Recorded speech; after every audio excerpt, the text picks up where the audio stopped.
میرے رسول پاک علیہ السلام کا دروازہ سب سے بڑا دروازہ ہے، حضور کا دروازہ سب سے بڑا دروازہ ہے، لیکن میرے دوستو یاد رکھنا، نبی پاک علیہ السلام نے بھی لوگوں کو جب رستہ دکھایا ہے تو رب کریم کا رستہ دکھایا ہے، اللہ کا رستہ دکھایا، اللہ کریم کا رستہ دکھایا، لوگوں کو رب کی طرف توجہ کرائی۔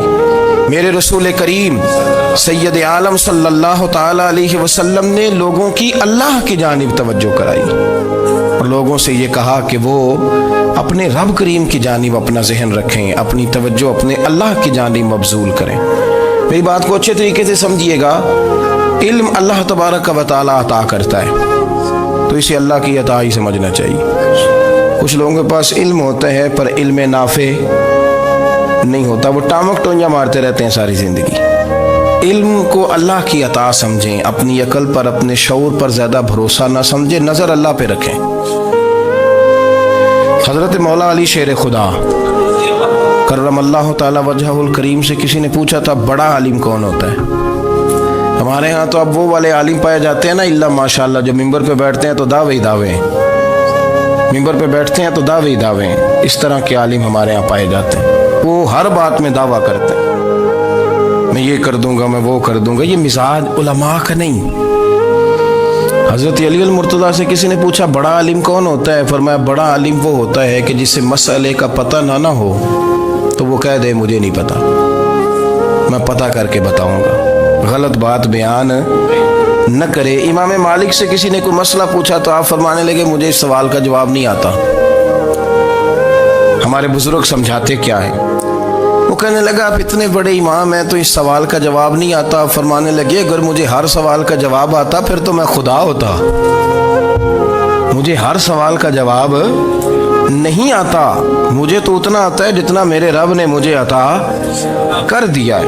اپنی نظر اللہ پہ رکھیں، نکل آئیں اس معمے سے باہر کہ میں کوئی بلا ہوں، مجھے بڑا پتہ ہے، میرے پاس 6 ڈگریاں ہیں، مجھے 10 جگہ پہ تدریس کا شغف حاصل ہے، اس سے نکلیں باہر۔ قرآن مجید دیکھیے گا، اللہ تعالیٰ نے ارادہ قدرت فرمایا کہ میں حضرت آدم کو بناؤں گا، پھر بنانے کے بعد فرمایا فرشتوں سجدہ کرو آدم کو، سب نے سجدہ کیا الا ابلیس ابا واستکبر وکان من الکافرین، سب نے سجدہ کیا سوائے ابلیس کے، اس نے انکار بھی کیا، تکبر بھی کیا اور کافروں میں سے ہو گیا۔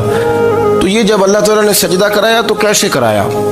اللہ تبارک و تعالیٰ نے نا حضرت آدم کو علم سکھایا خود، وعلم آدم الاسماء کلہا، خود اللہ فرماتے ہیں کہ میں نے جناب آدم علیہ السلام کو تمام اشیاء کے نام سکھائے، سب اشیاء کے نام سکھائے۔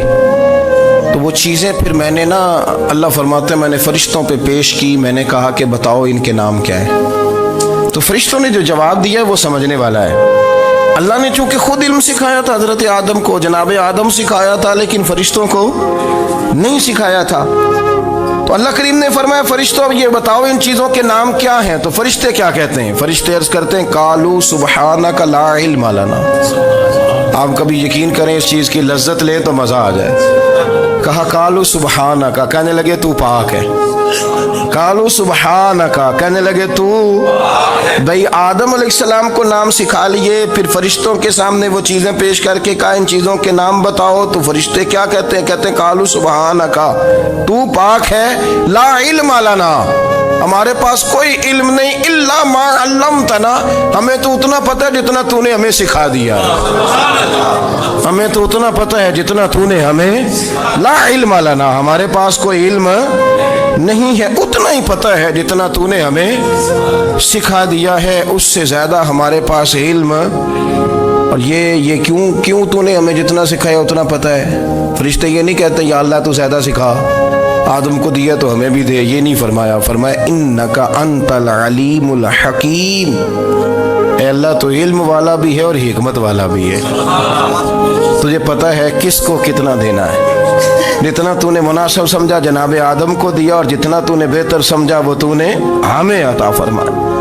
تو اگر آپ کے پاس علم ہے، کہیں نالج ہے، اس کو اللہ کی عطا سمجھے۔ ہمارے ہاں بہت سارے لوگ بن کے بیٹھ جاتے ہیں، میں اکثر کہتا ہوں کہ پھر وہ دعوے کرتے ہیں میرے علاقے والے جاہل ہیں، میرے شہر والے جاہل ہیں، میرے خاندان والے پڑھے نہیں. یہ آپ کا دعویٰ ہے، یہ آپ کو خراب کر دے گا. ہم نے بہت سارے ایسے لوگ دیکھے جو بہت بڑے عالم تھے، لیکن اللہ جب لینے پہ آیا تو عقل ہی لے گیا، شعور ہی چلا گیا، حافظے ختم ہو گئے. آپ دیکھتے ہیں بڑھاپے میں کچھ لوگ ایسے ہوتے ہیں کہ جن کو یہ بھی یاد نہیں رہتا کہ میرا نام کیا ہے، میں کہاں ہوں، مجھے کدھر جانا ہے. تو اس وقت سے اللہ کی پناہ مانگیں اور اپنی نظر اپنے رب کریم کی جانب رکھیں، اللہ کی جانب اپنی نظر کو مبذول رکھیں. دوسری بات، علم کے بعد ایک چیز آتی ہے جس کا نام ہے ہدایت، جس کا نام ہے تقوی، جس کا نام ہے پرہیزگاری، جس کا نام ہے عمل، عبادت، ریاضت. یہ بھی اسی وقت ہی نصیب ہوتی ہے جب میرا رب کریم نصیب فرما دیتا ہے. ہم نے نا نیکی کا اپنا اپنا سٹیٹس بنا لیا ہے، اپنا اپنا معیار بنا لیا ہے. کچھ لوگ کہتے ہیں کہ جناب مسجد میں سیمنٹ کا توڑا دینے سے بہتر ہے کسی غریب کو آٹے کا تھیلا دے دو. اب اس نے اپنا مزاج بنا لیا نا نیکی کا، اس نے اپنا سٹیٹس بنا لیا. میرا یہ سوال ہے کہ نبی پاک صلی اللہ تعالیٰ علیہ وسلم جب مدینہ شریف آئے تھے تو حضور نے سب سے پہلے غریبوں میں آٹا تقسیم کیا تھا کہ سب سے پہلے مسجد بنائی تھی؟ کیا عجیب لوگوں کا رنگ ہے، اپنی مرضی کی ہدایت، اپنی مرضی کا تقوی، اپنی مرضی کا معیار. مسجد کوئی بڑا چھوٹا خطیب بھی میری طرح کا ہو نا تو وہ مسجد میں بیٹھ کے جب نبی پاک کی بات کرتا ہے تو کہتا ہے میرے رسول پاک غریبوں کا سہارا بن کے آئے. وہ غریبوں کی بات کرتا ہے، مسکینوں کی، لاچاروں کی، کمزوروں کی بات. تو مسجد ہی تو وہ ادارہ ہے جہاں سے غریبوں کی بات ہو رہی. تو اب لوگوں نے غریب کو اور مسجد کو لڑانا شروع کر دیا. اس کو لڑاؤ کہ مسجد میں پیسے دینے سے بہتر ہے آپ غریب کو آٹے کا تھیلا دے دیں. آپ یہ کیوں نہیں کہتے کہ مسجد میں بھی آپ توڑا دیں ایک سیمنٹ کا اور ساتھ غریب کو بھی خدمت کریں؟ یہ کیوں نہیں تقویٰ؟ اپنی اپنی مرضی کا مزاج، اپنی اپنی. کچھ لوگ کہتے ہیں چھوڑو جی، ساری زندگی انسان نماز پڑھتا رہے اور پھر گالیاں بھی دیتا رہے، بندہ داڑھی بھی رکھ لے اور جھوٹ بولنا بھی نہ چھوڑے. تو یہ آپ نے اپنے پاس سے تقوی کا معیار بنایا. گالی دینے کا گناہ ہے اور داڑھی رکھنے کا ثواب ہے. تو اگر آپ داڑھی رکھے ہوئے ہیں اور آپ کوئی غلطی کر رہے ہیں تو اس سے آپ کی داڑھی کا ثواب ختم. اللہ کرے آپ کو سمجھ آئے میری بات. آپ کوئی غلطی کر رہے ہیں، داڑھی کا ثواب اس سے ختم. وہ اپنی جگہ پہ قائم ہے چیز. اپنی مرضی کا کیوں تقوی کا معیار بناتے ہیں؟ تقوی کا مزاج اپنی مرضی کا نہ بناؤ. اللہ کی بارگاہ سے دعا مانگو کہ یا اللہ ہمیں ہدایت کا نور عطا فرما.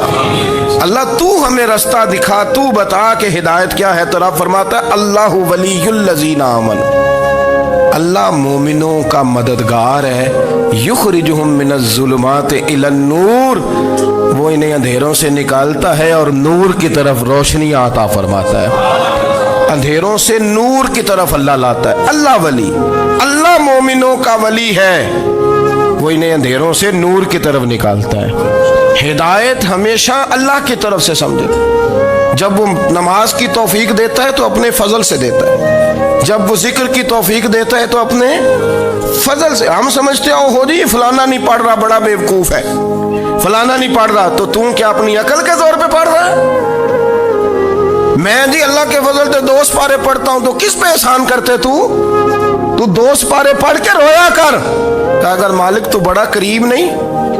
بڑے لوگ ہیں جن کو پورا قرآن حفظ ہے پر انہیں پڑھنے کی توفیق نہیں، تو انہیں فضل کیا اور مجھے توفیق دے دی ہے پڑھنے. رویا کر، پڑھ کے رویا کر. راتی ساری کر کر زاری، وہ نیند اکھاں تھی توندے تے فجرے اوہی گناہگار کہاون سب تو نیوے ہوندے. مہربانی کریں، ڈریں، نیکی کریں تو پھر ڈریں، پھر احساس پیدا کریں، پھر اپنے اندر وہ کمزوری لائیں کہ توبہ توبہ مجھے تو پتہ ہی نہیں، تو جانتا ہی نہیں. حضرت سیدنا امام اعظم ابو حنیفہ رحمۃ اللہ تعالی علیہ کے ساتھ ایک شخص کہتا ہے میں نے نماز پڑھی تو عشاء کی نماز تھی. یہ جو لوگ بڑے ہوتے ہیں نا، ان کے پیار کرنے والے بڑے ہوتے ہیں، ان کے گرد خوف بھی بڑا ہی ہوتا ہے، انہیں بڑا ڈر لگتا ہے، بڑی بعض اوقات آزمائش ہوتی ہے ان کی. عشاء کی نماز کہتے پڑھی تو امام صاحب نے نا عشاء کی نماز میں تلاوت کی آیتیں فَمَن يَعْمَلْ مِثْقَالَ ذَرَّةٍ خَيْرًا يَرَهُ وَمَن يَعْمَلْ مِثْقَالَ ذَرَّةٍ شَرًّا يَرَهُ فرمایا جو ذرہ برابر خیر کرے گا وہ بھی قیامت میں دیکھے گا، اور جو ذرہ برابر شر کرے گا وہ بھی قیامت میں اس شر کو دیکھے گا، اس کے سامنے آئے گا۔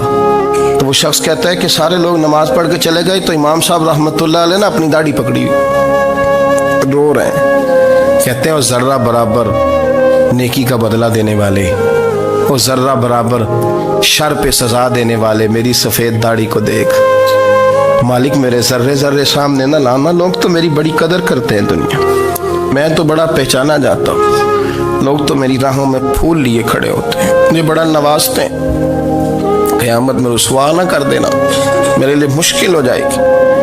وہ کہتے ہیں میں نے امام صاحب کا درد دیکھا، مجھے کوئی کام تھا تو میں چلا گیا، میں نے کہا کہ وہ اس وقت اللہ کے حضور حاضر ہیں تو میں دوبارہ آؤں گا۔ کہتے ہیں میں تہجد کا وقت آیا تو امام صاحب وہیں بیٹھے تھے اور ان کی داڑھی آنسوؤں سے بھری ہوئی تھی اور زور سے داڑھی پکڑی ہوئی، کہنے لگے مالک رسوا نہ کر دینا، قیامت میں رسوا نہ کر دینا۔ یار جو ہدایت یافتہ لوگ تھے وہ تو ڈرے ہوئے تھے، وہ تو سہمے ہوئے تھے، وہ تو کہتے تھے یہ اس کا فضل نہیں، اس نے بلا لیا، یہ اس کا کرم نہیں۔ حضرت باعزید بستامی کسی کافر کو دیکھتے تو رو پڑتے، کہتے مالک تو کتنا قریب ہے، یہ بے ایمان رہ گیا، تو نے اپنے فضل سے مجھے اپنے نبی کا غلام بنا لیا، وہ رو پڑتے۔ یہاں تو لوگوں کا دعویٰ ہی بڑا ہے، نمازی اللہ خیر فرمائے وہ تو دوسروں کو گھورتا ہے، وہ کہتا ہے جنت کا میں مالک ہوں، کنجیاں میرے پاس ہیں، میں کسی اور کو گھسنے نہیں دوں گا، اور اگر 2-3 حج کر لے تو پھر تو وہ کہتا ہے کہ اب میرے سے پوچھ کے لوگ جنت میں جائیں گے معاذ اللہ،